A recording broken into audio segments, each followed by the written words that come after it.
Alright, y'all, so we're going to go in the other room and then we'll guide you through the application process of the mask. It's a very enjoyable process. It's, you know, when you do your skincare at home, you kind of like take your time to pamper yourselves. So we're going to walk this way. Yeah.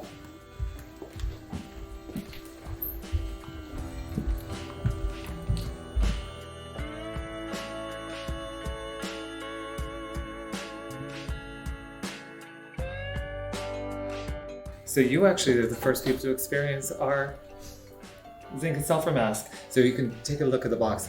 You know, a lot of thought went into this box. Put a lot of money.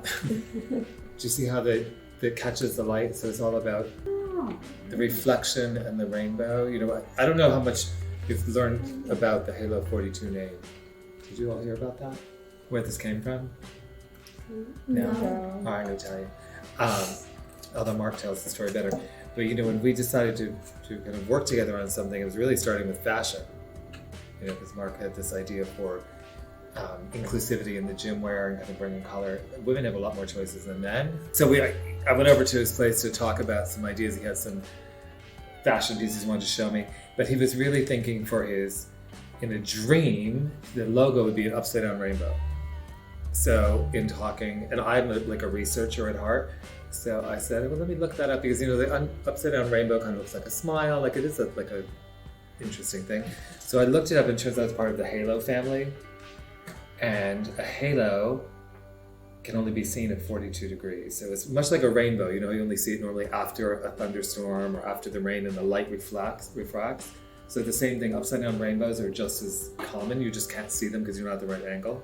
So it kind of like all of a sudden hit me, well, both of us I should say, because I got corrected, that's what happens when people actually, I mean, for years, I've been a makeup artist for over 20 years, and in my recovery from cancer, working with people in the hospital, sometimes the tiniest little thing to help them shift how they really perceive themselves, because it's like anything going through recovery. You get caught up in the one thing you think is wrong with you, right? And then you forget to see all the other beauty.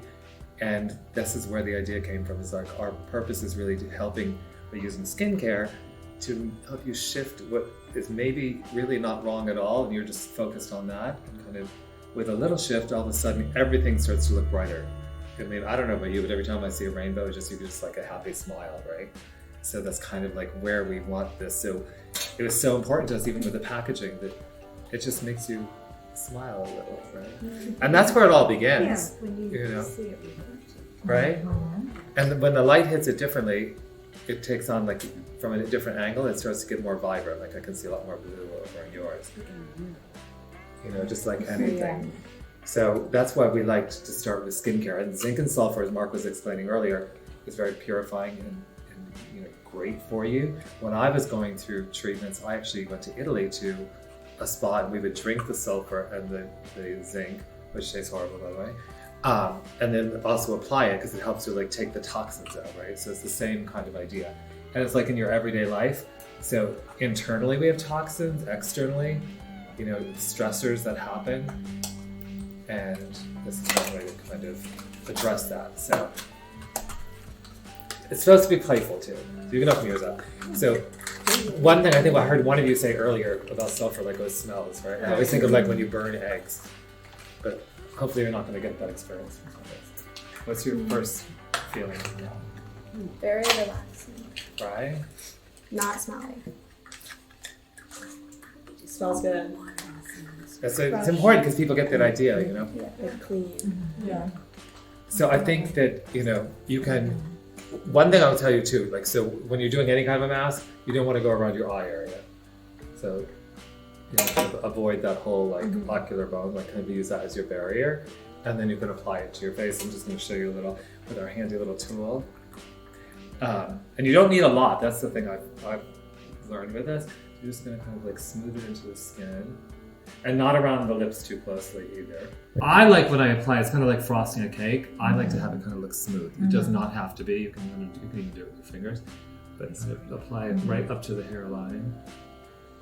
Kind of as evenly as you can. How does it feel? A little cooling?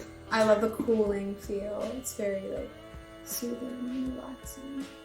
Now, you know, when you're doing it yourself at home too, like It's cool. I tend to put it like because I treat the neckline as part of the face, especially when I get to my age. But you can kind of smooth it all up for the purpose here. We don't have to do that.